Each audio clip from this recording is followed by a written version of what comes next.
قاضی کھجوریں پکیاں قبول کرے. حضور نے ایک کھجور اٹھائی، صاف کی، کھائی، باقی ایک ایک صحابہ کو بانٹی. حضرت علی کہتے ہیں 15-16 صحابہ کے بعد میرا بھی نمبر لگا. کھجور کھائی. کھجور کا نہیں، دست مصطفیٰ کا بڑا مزہ تھا. کہتے ہیں بڑا ہی مزہ آیا. ابھی میں کھجور کھا ہی رہا تھا کہ مسجد نبوی میں اذان ہو گئی. مولا علی فرماتے ہیں آنکھ کھل گئی. اٹھ میں گیا پر کھجور کا ذائقہ میرے منہ میں ابھی بھی موجود تھا. اب اس پر پورا باب باندھا ہے شاہ عبدالحق الہ آبادی نے. وہ کہتے ہیں کہ حضور جس کو خواب میں کوئی چیز دیتے ہیں وہ حقیقت میں بھی اسے دیتے ہیں. وہ خواب میں نہیں ہوتی، وہ حقیقت میں ہوتی ہے. پورا باب ہے. بہرحال عنوان پہ رہنا چاہتا ہوں. حضرت علی فرماتے ہیں میں اٹھا، وضو کیا، سنت پڑھی، مسجد چلا گیا. جا کے صف میں بیٹھ گیا. عمر فاروق آئے جماعت کرانے. کہتے ہیں عمر نے نماز شروع کی تو مجھے جھٹکا تب لگا جب عمر نے بھی وہی سورت شروع کر دی جو خواب میں سرکار نے پہلی رکعت میں پڑھی. میں سمجھا اتفاق ہے، لیکن کہتے ہیں دوسرا جھٹکا جب لگا جب دوسری رکعت میں حضرت عمر نے وہ سورت پڑھی جو حضور نے خواب میں دوسری رکعت میں پڑھی تھی. کہتے ہیں میں اب بڑا پریشان ہوں کہ یہ بات کدھر کی کدھر جا رہی ہے. مولا علی شیر خدا فرماتے ہیں نماز مکمل ہوئی تو کھجوروں کا ٹوکرا بھی آ گیا. فرماتے ہیں اب تو میری حیرت کی حد نہ رہی. حضرت عمر نے کھجور اٹھائی، صاف کی، کھائی، دوسرے صحابی کو، تیسرے کو، چوتھے کو، 15-16 صحابہ کو ملی، مجھے بھی دی. کہتے ہیں کھجور کھائی، مزہ بڑا آیا. حضور سے تو دوسری مانگنے کو دل کرتا تھا پر مانگی نہیں تھی، ادب تھا. عمر سے تو جرانہ تھا نا اپنا. ان کا رشک دیکھیں، آپس میں رشک دیکھیں، حسد نہیں رشک. فرماتے ہیں جرانہ تھا نا. تو میں نے عمر سے کہا یار ذرا ایک کھجور اور دینا نا ذرا ایک کھجور. تو کہتے ہیں جناب عمر فاروق نے کھجور اٹھائی، صاف بھی کی. میں سمجھا ملنے لگی ہے. اٹھائی بھی، صاف بھی کی، اور دوسرے صحابی کی طرف ہاتھ بڑھایا. میری طرف دیکھ کے ہلکا سا مسکرائے. فرمانے لگے علی ایسے نہ کر، اگر رات کو نبی پاک سے دوسری لیتا تو میں بھی سویرے تجھے دوسری دے دے. حضور سے دوسری لی نہیں، نبی پاک سے دوسری مانگی نہیں تو میں کیسے دے دوں. خواب میری وچ آیا سی ماہی تو میں او دے گل وچ پا لئیاں باواں. ڈر دی ماری اکھ بھی نہ کھولا. ڈر دی ماری، میں ڈر دی ماری اکھ، کیونکہ آئی یہ رات وصال دیوالی. ربا اے رات مکن نہ دیویں، اے رات مکن نہ دیویں. ڈر دی ماری میں اکھ بھی نہ کھولاں، کتے پھر بچھڑ نہ جاواں. میرے رسول پاک کے غلام رشک کرتے تھے، رشک. حضرت علی کہتے ہیں میں رویا تو عمر بھی رو پڑے. کہنے لگے علی جو رات تجھے نواز کے گئے وہ میرے اوپر بھی کرم فرما کے گئے. رشک کریں خدا را، چھوڑ دیں حسد کرنا. حضرت عمر جب نعرہ لگاتے نا تو کیسر کس طرح کانپتے. سفیر آتے روم کے ملنے کے لیے تو کہتے جاؤ عمر نفل پڑھ رہے ہیں، ٹائم کوئی نہیں. ایک دن اندر میٹنگ ہو رہی تھی، حضرت عمر میٹنگ میں بیٹھے تھے. آپ کے بیٹے ملنے آئے عبداللہ ابن عمر. ابا جی اندر آ جاؤ. فرمایا دروازے پہ کھڑا ہو، میں ضروری بات کر رہا ہوں، اندر نہ آنا. جناب عبداللہ ابن عمر کہتے ہیں میں دروازے پہ کھڑا ہو گیا. تھوڑی دیر گزری تو امام حسین بھی آ گئے. ایک حدیث میں، ایک روایت میں امام حسن کا لفظ بھی ہے. امام حسین آئے. آ کے عبداللہ ابن عمر سے کہنے لگے عمر فاروق اندر ہے؟ تو کہا وہ اندر تو ہے. تو کہا آپ کیوں دروازے پہ کھڑے؟ کہنے لگے ابا جی نے کہا ہے یہاں انتظار کرو، میں کوئی ضروری بات کر رہا ہوں. لیکن شہزادے میرے لیے کہا ہے، میرے لیے، آپ جانا چاہیں تو چلے جائیں. امام حسین کہنے لگے امیر المومنین کوئی بات کر رہے ہوں گے، میں ظہر کے وقت مسجد میں مل لوں گا. ظہر کا ٹائم آئے گا نا تو میں مسجد میں مل لوں گا. یہ کہہ کے چلے گئے. حضرت عمر باہر آئے تو حضرت عبداللہ ابن عمر سے کہا کہ کوئی آیا تو نہیں؟ عرض کی حضور حسین ابن علی آئے. حسین ابن علی. تو کہا اندر کیوں نہیں بھیجا؟ کہا میں نے کہا تھا بے شک چلے جائیں، لیکن وہ کہہ رہے تھے کہ میں ظہر کے وقت مسجد میں مل لوں گا. تو سیدنا عمر فاروق فرمانے لگے عبداللہ تجھے تیری ماں روئے، حسین کو کیوں واپس بھیجا؟ پھر عمر دنیا داروں کے سامنے ڈٹنا، کھڑا ہونا عمر پہ ختم ہے، لیکن جو اندر کی بات ہے نا، روح کی، جو عقیدت کی بات ہے، جو وفا کا رشتہ ہے، اس کو کون سمجھے؟ یہ جو روح کی مجبوریاں ہیں، یہ جو وفا کی مجبوریاں ہیں، اسے لوگ کیا سمجھیں؟ انہیں کیا پتا کہ مرشد کے بیٹے کے پیر چومنے میں حسن کیا ہوتا ہے. انہیں کیا پتا کہ جب استاد کا بیٹا گھر میں آتا ہے تو دل کرتا ہے مکان بیچ کے اسے دے دیں، اس کے باپ کی نیکیاں بڑی ہیں۔ جناب عمر فاروق دوڑے گئے، امام حسین کے دروازے پہ دستک دی، امام حسین باہر، کہا شہزادے یار ملنے آئے تھے بغیر ملے کیوں آ گئے؟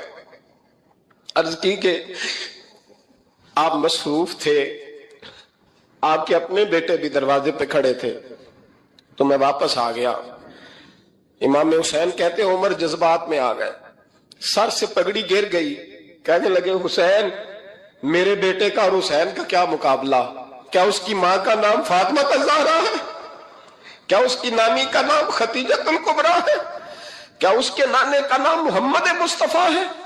اور پھر سر سے پگڑی اتری تھی، اپنے بال زور سے پکڑ لیے، کہنے لگے حسین میں نا مکے میں اونٹ چرایا کرتا تھا اور ڈنڈوں سے مار کھاتا تھا اپنے باپ سے، یہ جو آج ساری دنیا میں عمر کے نعرے لگتے ہیں یہ تیرے نانے کا صدقہ ہے۔ شہزادے میری وفا اور میری وفا میں جب تیرا دل کرے نا توڑ کے آ جایا کر۔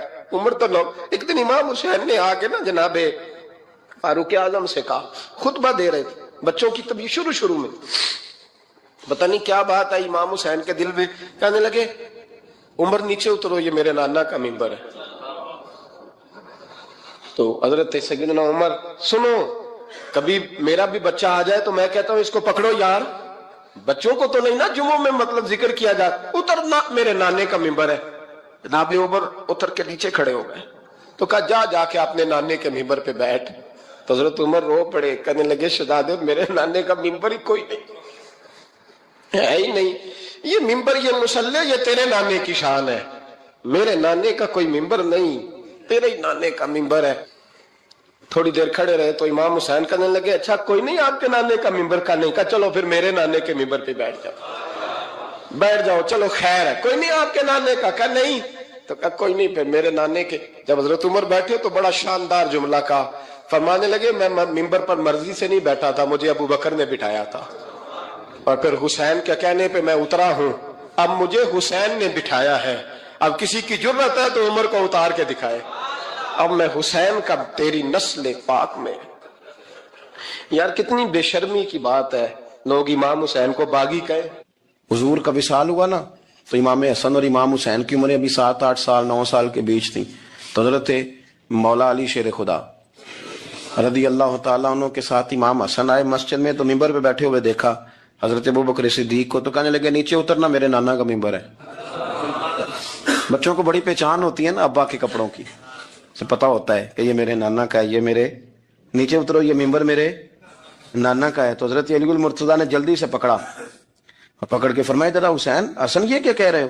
اب دیکھیں نا بچہ یہاں کسی کا شور کرے تو میں آپ کو جمعہ چھوڑ کے بچے کی تھوڑی سنوں گا، میں کہوں گا کہ بھائی ٹھیک ہو گیا بچے کو لے جاؤ ذرا اسے پیچھے کرو جمعے کے بعد بات کرتے ہیں، لیکن وہ تھے نا رسول اللہ کے نواسے اور حضرت ابوبکر صدیق عظمت اور شان کو سمجھتے تھے، انہوں نے کہا نیچے اتریے میرے نانے کا ممبر ہے، تو حضرت صدیق اکبر نیچے اتر کے کھڑے ہو گئے۔ تو ایک جملہ، باقی بزرگوں نے بھی بڑا کچھ لکھا ہے پر یہاں ایک بات شاہ عبد العزیز محدث دہلوی نے لکھی ہے، حضرت صدیق اکبر رو پڑے، کہنے لگے حسن اگر ممبر تیرے نانا کا ہے تو ابوبکر بھی تو تیرے نانا کا ہی ہے نا، یہ کو باہر سے تو نہیں نا آیا، یہ بھی تیرے نانا کا ہے۔ تو حضرت امام حسن ہنسنے لگے، فرمانے لگے ٹھیک ہو گیا بیٹھ جائے ممبر پہ پڑھائیں جمعہ، سمجھ آ گئی ہے بات کی، پڑھائیں جمعہ، آپ کی بات کی مجھے سمجھ آ گئی ہے کہ اگر ممبر نانا کا ہے تو ابوبکر بھی تو انہی کا ہے نا جناب صدیق اکبر۔ کہ نبی پاک علیہ السلام تشریف فرما ہیں، حضور کے صحابہ کی ایک جماعت بارگاہ میں بیٹھی ہے، حضرت صدیق اکبر بھی حضور کے بالکل قریب بیٹھے ہیں، وہ آج بھی حضور کے قریب ہی قریب بیٹھے، تو اچانک نہ محفل میں حضرت مولا علی شیر خدا تشریف لے آئے،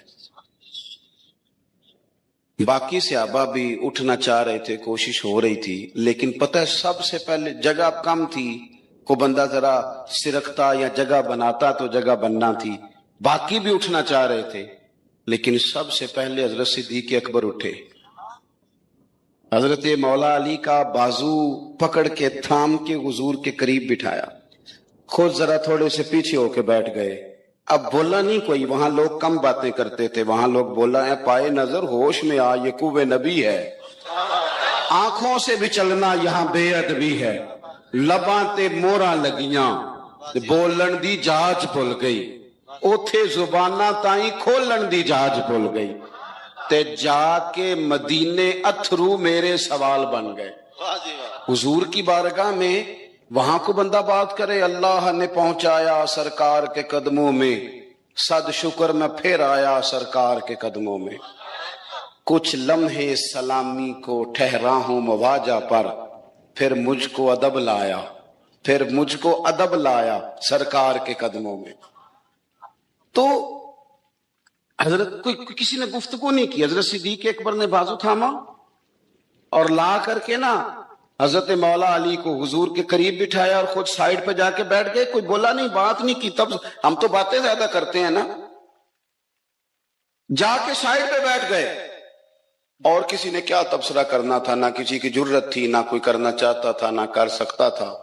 تھوڑی دیر خاموشی رہی، پھر میرے کریم بولے اور حضور بول کے فرمانے لگے، دیکھا تم نے ابو بکر نے کیا کیا ہے؟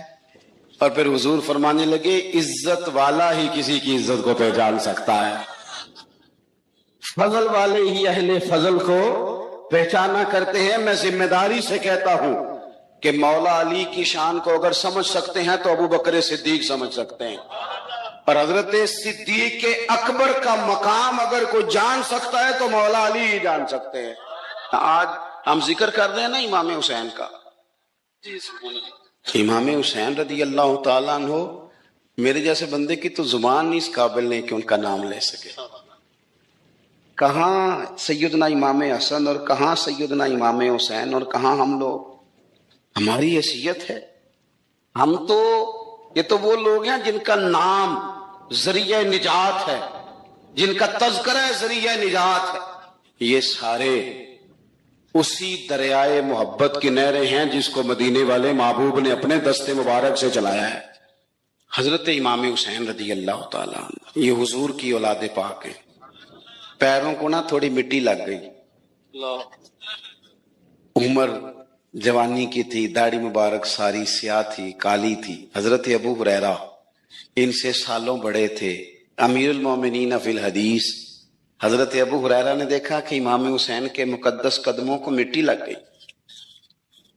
کسی سے بھی کہا جا سکتا تھا ذرا امام صاحب کی توجہ کرانا، یہ ذرا مٹی اتار دینا، لیکن حضرت ابو ہریرہ جھٹ سے اٹھے، اپنی پگڑی کھولی، اس کا پلو لیا اور حضرت امام حسین کے پیروں سے مٹی صاف کرنی شروع کر دی۔ کیوں کہ اہل فضل ہی کسی کی فضیلت کو جان سکتا، عزت والا ہی کسی کو عزت دیتا ہے، جس کے پاس وقار ہو۔ او میرے سنگیو، لوگوں کی باتوں میں نہ آنا، یہ تمہیں الجھا دیں گے، یہ تمہیں تفریق میں ڈال دیں گے، یہ انتشار برپا کریں گے۔ یہ وہ حسین جماعت ہے جو حضور کے سامنے بیٹھا کرتی تھی۔ ان سے پیار کرنا، ان سے محبت کرنا۔ آپ کبھی ترمذی کی ایک حدیث پڑھیں تو مر جانے کو جی کرتا ہے۔ حضور نے فرمایا تھا، میرے صحابہ کے بارے میں اللہ سے ڈرنا، میرے بعد انہیں اپنی زبانوں کا نشانہ نہ بنانا۔ کاش کوئی ان جملوں کا درد سمجھ سکے۔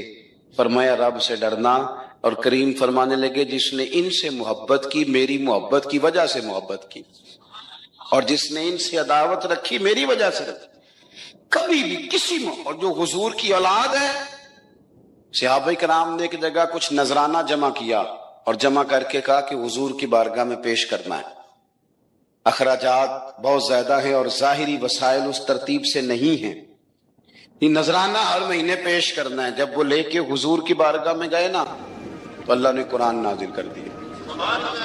فرمایا محبوب ان سے کہہ دو، لا اسألکم علیہ اجرا، میں تبلیغ دین پر تم سے کوئی اجر نہیں مانگتا، الا المودۃ فی القربى، بس میرے قریبیوں سے پیار کرتے رہنا، میرے قریبیوں سے محبت کرنا، پیار کرنا قریبیوں سے۔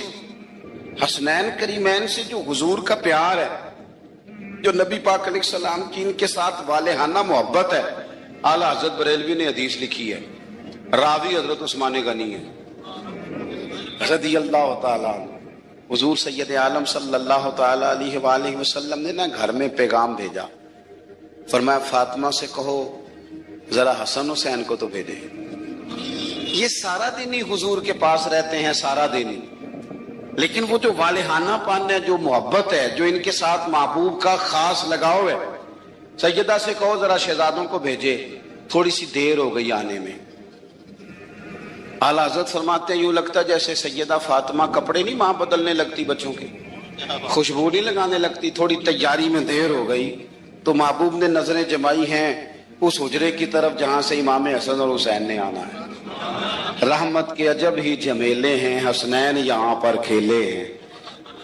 تو دونوں شہزادوں جب دروازہ کھلا تو حضرت عثمان غنی کہتے ہیں بچے جب نکلے نا دونوں تو یہ کوئی 10 15 50 100 میل دور سے تھوڑی آ رہے ہیں، تو یہی رہتے ہیں۔ محبوب کے قرب خاص میں انہیں سایہ کرم ہر وقت نصیب ہے، لیکن نبی کریم علیہ السلام کا جو والہانہ پن ہے، جو ان کے ساتھ حضور کا رشتہ محبت ہے، جیسے ہی دونوں شہزادے آئے حضرت عثمان غنی فرماتے ہیں محبوب نے مقدس گھٹنے زمین پہ رکھ دیے اور دونوں بازو کھول دیے۔ ایک شہزادہ اس سینے سے لگ گیا اس کندھے سے، ایک اس کندھے سے لگ گیا، اور پہلے بھی حضور پیار کرتے تھے پر آج تو رخ ہی بدل گیا بات کا۔ اللہ کے پیارے حبیب علیہ الصلوۃ والسلام فرمانے لگے اے اللہ، یہ دونوں شہزادے کندھے سے لگے ہوئے، حضور فرمانے لگے اے اللہ میں ان دونوں سے محبت کرتا ہوں، تو بھی ان سے محبت فرما۔ اور کہا اے اللہ جو جو میرے حسن حسین سے محبت کرے تو ان سب سے محبت فرما، تو ان سب سے پیار کر جو میرے حسنین سے پیار کرے۔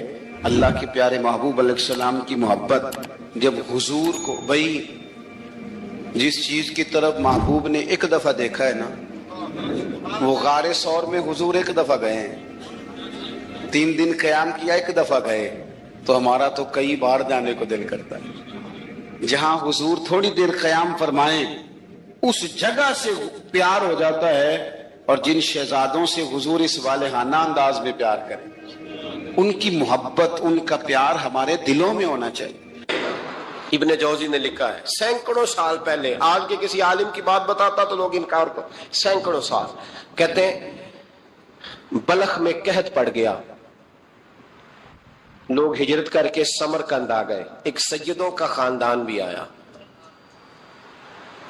ایک ایسی خاتون بھی آئی جس کے ساتھ 3 بیٹیاں تھی، بیٹا بھی کوئی نہیں، خامند فوت ہو گیا۔ مسجد کے ساتھ مہمان خانے بنے ہوتے تھے، وہاں اس نے بچوں کو ٹھہرایا اور نکلی سمرقند میں کہ کوئی آدمی مل جائے۔ تو وہ سیٹھ صاحب، چودھری صاحب کہنے لگے مجھے کیسے پتا چلے گا تو سید ہے، مجھے بتاؤ، کسی کو چوک میں کھڑا کر کے کہا جائے بتاؤ تو کون ہوتا ہے، اس شخص کا کیا اشر ہوتا ہے، کیا حال ہوتا ہے؟ کہا کیسے پتا چلے گا؟ تو سید زادی نے اپنا پلو کھولا اور اپنے آنسو دونوں آنکھوں سے صاف کیے، تو کہنے لگی اللہ تیرا بھلا کرے، میں ثابت نہیں کر سکتی کہ میں حضور کا خاندان، میرے پاس کوئی دلیل نہیں، میں نہیں بتا سکتی، چل ٹھیک ہے، چلی گئی۔ کسی نے بتایا کہ یہاں ایک یہودی بھی رہتا ہے، وہ بڑا سخی ہے، یا آتش پرست ہے، یا پارسی ہے کافر غیر، سخی بڑا ہے۔ اس کے پاس گئی، بیٹھی رہی، لوگ بیٹھے تھے، جب چلے گئے تو قریب گئی، کہنے لگی مجبور ہوں، پریشان ہوں، غریب نہیں ہوں۔ کہنے لگا بی بی تجھے کبھی دیکھا نہیں، سمرقند کی اتنی آبادی نہیں، میں سارے شہر، تو کون ہے؟ تو کہنے لگی تعارف نہ ہی پوچھے تو اچھا ہے۔ اس نے کہا چلو اگر پتہ چل جائے تو۔ کہنے لگی میں مسلمانوں کے نبی کی اولاد ہوں، مسلمانوں۔ اس نے کہا پیغمبر خدا کی اولاد؟ اٹھ کے کھڑا ہو گیا، بی بی کو ساتھ لیا، گھر گیا، کہنے لگا جو صاف ستھرا کمرہ ہے نا اسے پھر دھو ڈالو، ایک دفعہ پھر دھو ڈالو۔ کمرہ دھلایا، صاف کرایا، پھر کہنے لگا بی بی میرے برتن زیادہ صاف ستھرے نہیں، میں نئے نہ خرید کے لا دوں۔ پھر نئے برتن لایا، پھر اپنے بچوں سے کہنے لگا اونچا نہ بھولنا، یہ سیدہ فاطمہ کی شہزادیاں آئی ہیں، یہاں کوئی شخص اونچی بات نہ کرے۔ پھر کہنے لگا بی بی جو میرا بالکل طیب اور حلال رزق ہے نا، یہ اس میں سے لنگر ہے، لیکن چونکہ میں غیر مسلم ہوں، مجھے سلیقے نہیں آتے، جیسا تیسا بھی ہو نا اسے قبول کر لینا۔ خاتون کو کہنے لگا یہ گھر ہے، جب تک جی چاہے یہاں رہنا، اور دیکھنا، ہو سکے تو رات اپنے نبی سے سفارش کرنا، میرا بھی کوئی مسئلہ، میری بھی کوئی قبولیت کہیں ہو جائے۔ وہ مسلمان کہلانے والا رات کو سویا، کہتے جنت سجی ہوئی ہے، لوگ جنت میں جا رہے ہیں، لائنیں لگی ہوئی ہیں، نبی پاک لوگوں کو جنت میں بھیج رہے ہیں۔ میں بھی دوڑ کے لائن میں لگ گیا، فرشتے نے میرا بازو پکڑا، کہا پیچھے ہٹ۔ تو میں دوڑ کے حضور کی بارگاہ میں گیا، میں حضور سارے جنت میں جا رہے ہیں، یہ مجھے نہیں جانے دیتا۔ تو نبی پاک نے فرمایا تو کون ہے؟ کہ یا رسول اللہ میں مسلمان ہوں۔ کہتے حضور مجھ سے فرمانے لگے کوئی دلیل ہے تیرے پاس؟ دلیل ہے کوئی تیرے پاس؟ میں چپ کر گیا۔ فرمایا میری بیٹی تیرے دروازے پر آ ہی گئی تھی تو دلیلیں پوچھنے لگ گیا تھا۔ میں جا دوڑ جا۔ سویرے آنکھ کھلی تو گلیوں میں ڈھونڈتا پھرتا ہے، تلاش کرتا پھرتا ہے، کونے کونے میں جاتا ہے وہ سادات کا گھرانہ کہاں گیا۔ ڈھونڈتے ڈھونڈتے اس غیر مسلم کے دروازے پہ جا کے پہچان لیا تو کہنے لگا خدا کا واسطہ جو تو نے نوکری کی ہے نا ان کی مجھ سے 11 گنا لے لے، یہ سادات کا گھر مجھے دے دے۔ تو کہنے لگا کل تو آتا تو شاید بات اور ہوتی، آج بات اور ہے۔ اس نے کہا مہربانی کر۔ کہا نہیں کل تو آتا تو معاملہ اور تھا، آج معاملہ آج اور ہے، رنگ بدل گیا ہے، حالات تبدیل ہو گئے ہیں، اب تو دیکھ تاک کے آیا، جا دوڑ جا۔ کہنے لگا نہیں مہربانی کر دے دے، تو غیر مسلم میں تیرا کیا تعلق؟ کہنے لگا چپ کر، غیر مسلم میں کل تک تھا، کل سے سجدوں سے پیار کیا ہے تو میرے حالات سنور گئے ہیں۔ وہ جو نظارے تو نے رات خواب میں دیکھے ہیں میں نے جاگتی آنکھوں سے دیکھے ہیں، میں نے جاگتی آنکھوں سے۔ اور تو نے کسی مفتی پیر عالم کے ہاتھ پہ کلمہ پڑھا ہے، میں نے رات محمد عربی کے ہاتھ پہ کلمہ پڑھا ہے۔ نبی پاک نے فرمایا علی سے پیار کرنے والا مومن ہے، اور فرمایا بغض علی نفاق، اس کے سینے میں علی کا بغض ہو وہ منافق ہے، وہ منافق ہے۔ جس کو نبی پاک منافق کہے منافق ہے کہ نہیں؟ ذکر علی عبادہ، النظر الی وجہ علی عبادہ، فرمایا علی کا چہرہ دیکھنا بھی عبادت ہے اور ان کا ذکر کرتے رہنا بھی عبادت ہے۔ اسلام صرف اخلاقیات کا مذہب نہیں، اخلاق، مسلمان کا اخلاق یہ اس کا پھل ہے، یہ اس کا پتے ہیں، پھول ہیں۔ لیکن نبی پاک کی غلامی، حضور کی محبت، صحابہ اور اہل بیت کا احترام یہ ایمان کی جڑ ہے۔ جڑ مضبوط نہ ہو تو نہ پھول اگتے ہیں، نہ پھل آتے ہیں، نہ ٹہنیوں پر کوئی پتا آتا ہے۔ جڑ کا مضبوط ہونا بڑا ضروری ہے۔ ان محبتوں کا سینے میں اٹھنا، پہلا پہلو آج کے موضوع کا اس کو ذہن میں رکھیں، محبت کا جوش مارنا، محبت کا جوش مارنا، پیار کا بڑھنا، طبیعت میں ذوق پیدا ہونا، یہ ایمان کی علامت ہے۔ یعنی حضرت عمر کی بات سن کے دل کا ٹھنڈا ہونا ایمان کی علامت ہے، اور امام حسین کی بات سن کے طبیعت کا سکون میں آنا یہ ایمان کی علامت ہے۔ حضرت فاطمہ الزہرا کا ذکر ہو اور وجود کے رونگٹے کھڑے ہو جائیں، طبیعت پہ کیف طاری ہو جائے، سیدہ زینب کا تذکر آئے تو آنکھوں میں آنسو چھلک پڑے، یہ ایمان کی علامت ہے۔ انسان کے وجود پر اثر ہو۔ لیکن جو آدمی کچی کچی باتیں کرے، کمزور کمزور کمزور کمزور کہانیاں سنائے کہ نہیں جی وہ ٹھیک ہے، اہل بیت ہی اصل تھے، سارا کچھ وہی تھے، صحابہ بس وہ، بھائی جس آدمی کے پیچھے مولا علی نماز پڑھتے ہیں وہ بندہ تجھے قبول کیوں نہیں؟ جس ابو بکر صدیق کے پیچھے وہ نمازیں پڑھتے ہیں تجھے کیوں نہیں قبول؟ جس عمر کے وہ مشیر بنتے ہیں تجھے کیوں نہیں حضرت عمر قبول؟ اور جس عثمان غنی کے بارے میں مولا علی کی یہ رائے ہے کہ امام حسن اور حسین کو تلواریں دے کے حضرت عثمان کے دروازے پر کھڑا کر کے کہا بیٹا یہاں کھڑے رہنا، کوئی دشمن عثمان کے قریب نہ آنے پائے، تو جس عثمان کے حضرت علی محافظ ہیں تجھے وہ عثمان کیوں قبول نہیں؟ یاد رکھو ہم لعنت بھیجتے ہیں فرقہ واریت پر، امت کو تباہ کرتے ہیں وہ لوگ جو فرقہ واریت پیدا کرتے ہیں۔ لیکن آپ کو بتاؤں جس جماعت سے آپ کا تعلق ہے نا اس جماعت کی امت مسلمہ کو ضرورت ہے. قیامت بھی 10 محرم کو ہی آئے گی, جمعے کا دن ہوگا. تو میں آج دل کو حاضر ناظر رکھ کے اپنی طبیعت کو حاضر پا کے باشعور آپ کو کہہ رہا ہوں, جاگ کے سننا خدا کا واسطہ. آپ اس جماعت سے تعلق رکھتے ہیں, اگر کافر کے سامنے اسلام کا کوئی چہرہ پیش ہو سکتا ہے تو صرف سنی کا چہرہ پیش ہو سکتا ہے. ختم ہو گئی بات. ورنہ کوئی صحابی کا بے ادب ہے, کوئی اہل بیت نبوت کا. آج مجھے کہہ لینے دو, کھل کے کہہ لینے دو. لوگ دلیلیں دیتے پھرتے ہیں, کہتے ہیں جی ایک وہ پینٹ کوٹ والا مولوی ہے, اس نے اینک بھی لگائی ہے, داڑھی بھی رکھی ہے, پینٹ کوٹ بھی پہنتا ہے, اس نے جی 1500 بندہ ایک دن مسلمان کر دیا, ایک دن 1000 مسلمان کر دیا. پر پتہ ہے وہ بدبخت کہتا کیا ہے؟ وہ کہتا ہے امیر المومنین یزید رضی اللہ تعالیٰ عنہ. میں کیا کروں اس کے 1500 مسلمان کو یا 2000 اس کے کلمہ, اور وہ جی بڑی دلیلیں دیتا ہے. وہ دلیلیں سنبھال کے رکھے, وہ دلیلیں جو جی بڑے لوگ اس کے ساتھ ہوتے ہیں. تو کربلا کے موقع پر زیادہ لوگ یزید کے ساتھ تھے, زیادہ لوگ.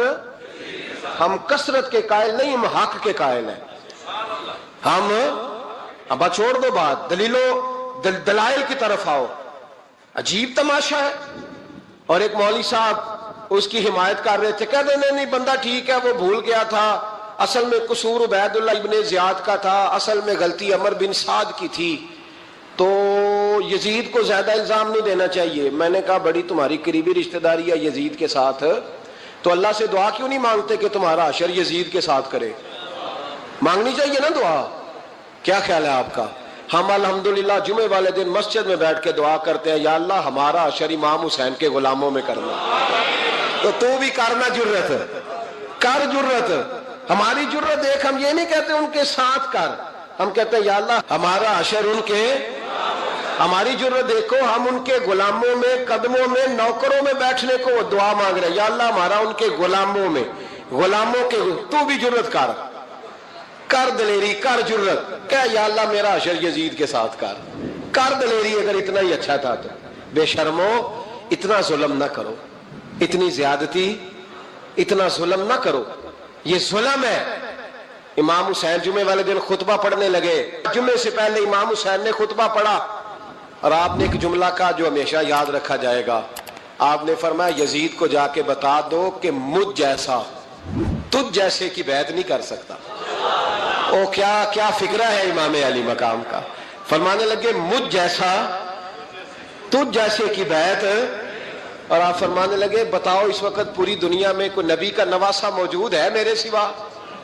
حضرت آدم سے لے کر مصطفیٰ کریم تک اس وقت پوری دنیا میں کوئی نبی کا نواسہ ہے؟ اور فرمایا اگر میں ہی ہوں پوری کائنات میں.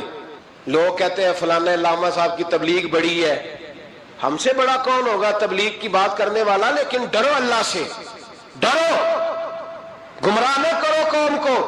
یہاں تباہی اتر گئی ہے, کوئی بڑی داڑھی رکھ کے معاذ اللہ تعالیٰ اہل بیت کے بارے میں بکواس کرتا ہے, اور کوئی بالکل داڑھی مڈا کے ننگا سر کر کے ممبروں پہ ناچتا ہے اور صحابہ کے بارے میں بکواس کرتا ہے. میرے مصطفیٰ کے پاس اگر ابو بکر آئے ہیں تو وہ بھی شان والے ہیں, اور اگر بی بی عائشہ صدیقہ ان کے بستر پہ رہی ہے تو وہ بھی شانوں والی ہے. مولا علی شیر خدا کے بارے میں جو بات کرے پکا بے ایمان ہے. عجیب تماشا لگ گیا ہے جی. جو رب نبی پاک کے جسم کے قریب مکھی نہیں آنے دیتا, وہ گندا بندہ حضور کے قریب آنے دیتا ہے؟ عجیب تماشا ہے. امت کو تباہ کر رہے ہو, کافر کو موقع دے رہے ہو یہ کہنے کا کہ تمہارے نبی کے پاس بیٹھنے والے ٹھیک نہیں تھے. اگر حضور کے پاس بیٹھنے والے ٹھیک نہیں تھے تو بعد والے کیسے ٹھیک ہو گئے؟ تو یہ باز آنا چاہیے ان بے شرموں کو. یہ امت میں تفرقہ ڈالتے, بے حیائی کرتے. سنو اور یاد رکھو, حضرت امام حسین نے خطبہ پڑھا نا جب جمعے والے دن, فرمایا مجھے پہچانو تو میں کون ہوں؟ تو عمر بن سعد بولا, پکے نمازی بولے. عمر بن سعد کہنے لگا حسین جلدی کر, ہمارا جمعہ لیٹ ہو رہا ہے. بلے ہو نمازیو, جلدی کر ہمارا. آئے ہائے کیا نماز ہے. یعنی نبی پاک کے نواسے کو شہید کریں گے اور شہادت کے بعد جمعہ پڑھیں گے اور نماز میں کہیں گے اللہم صلی علی محمد وعلی آل محمد. ان کو شہید کر کے قتل کر کے جمعے کا خطبہ دیا جا رہا ہے اور نماز پڑھی جا رہی ہے اللہم صلی علی محمد وعلی. تو میرا سنی بڑا بھولا ہے، کہتا ہے جی وہ زیادہ نمازیں پڑھتے ہیں. تو زیادہ نمازیں تو عمر بن سعد بھی پڑھتا تھا. تو بھولا. او خدا کے دیکھے نا، جتنی نماز کی اخلاق کی بات شاید میں کرتا ہوں، آپ کو جماعت میں کم لوگ ملیں گے، لیکن یاد رکھنا نماز عقیدہ نہیں، روزہ عقیدہ نہیں. عقیدہ حسین ہے، عقیدہ حسن ہے، عقیدہ علی ہے، عقیدہ عثمان غنی ہے، عقیدہ عمر فاروق ہے. میں اس شخص کو کیا کروں؟ مجھے اس شخص کی کیا ضرورت ہے جو ممبر پہ بیٹھ کے کہتا ہے حسین ابن علی باغی تھے؟ وہ شخص، اس کی نماز روزہ حج زکات دیکھا جائے گا؟